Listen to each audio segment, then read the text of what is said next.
Sessomat has been on the market for a while. I didn't bring any Marinol, but essentially it's not too much different. And again, when you synthesize different drugs or chemicals that come originally from the natural world, sometimes the benefits aren't the same and the side effects can be a little bit more complex. So GW Pharmaceuticals tried to work around that, and they made this product here called Sativex. And it is apparently made from the plant itself.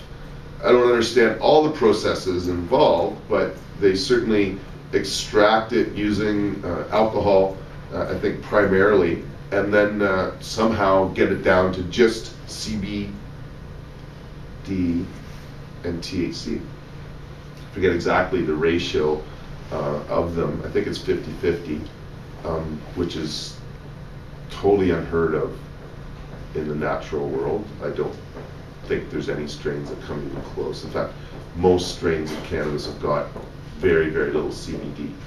We're hoping to find some with CBD that are up to like 10% and stuff for people with chronic pain. But anyway,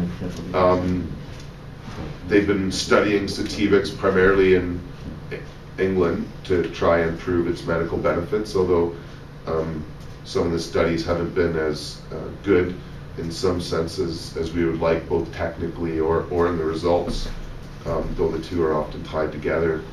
And from my knowledge, most people here would rather pay for our products than get this free from the government, because the effects really just aren't that good, and the taste is horrible.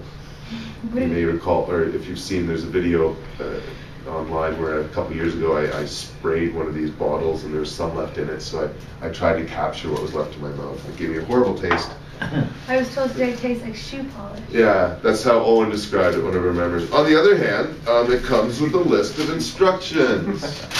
This comes with every bottle of Sativex so that you know what you're doing and how it works and drug interactions, and I can't imagine what it would be like if one of these went out with every cookie in our club. I feel so sorry for the trees. But you could send it out with a bag and we'd have paper. Yeah, I guess we made it into rolling papers.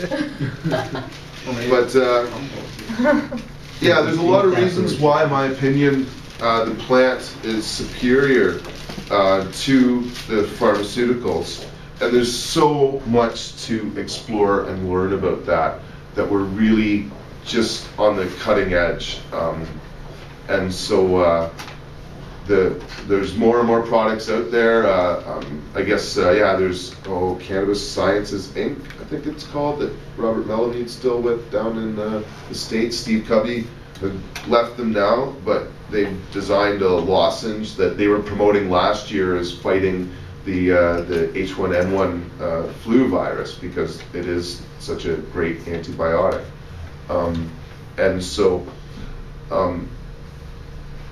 the future of medicinal cannabis products in some senses is critical, and the lozenges being made by this company really are at the forefront of the battle that is right now occurring between controlling the drug trade and synthesizing drugs and the natural plant medicines that we would suggest people should be using that are both cheaper and more effective to produce.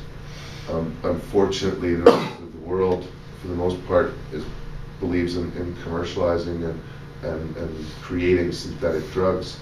And so our greatest challenge as the plant-loving community is to put the research forward that counters the evidence suggesting the benefits from these prescription drugs are greater, if not comparable, to the raw plant. And so it's very difficult to get research done on these kinds of products, but that is indeed our hope. We have a few things that we're working on. Actually just got a letter from Health Canada. They wanted an extension on my request on information about cannabis resin, because there's a lot of questions about what you can synthesize and what will be standardized and what can't be standardized. and whether the products that we make at the Buyers Club are drugs or belong under a different category of law is a debate that I guess we came close to having because our bakery got raided a while ago, but the charges aren't proceeding.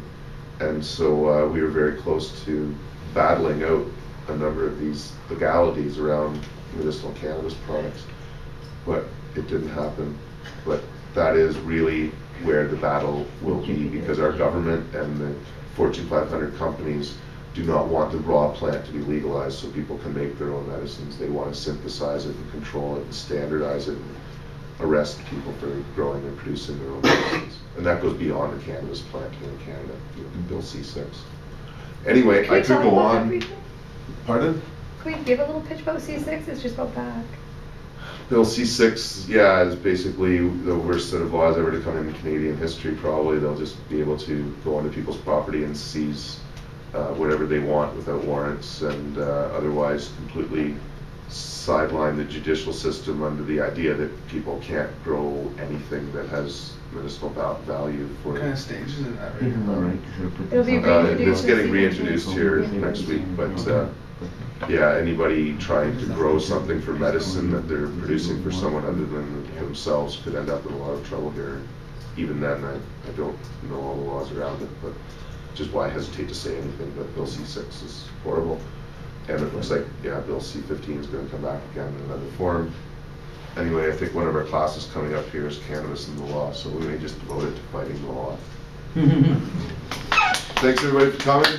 See you next week.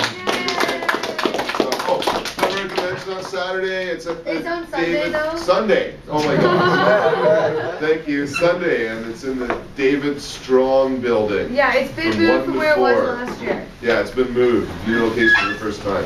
Thanks everybody for coming out. Have a good day. Thank you.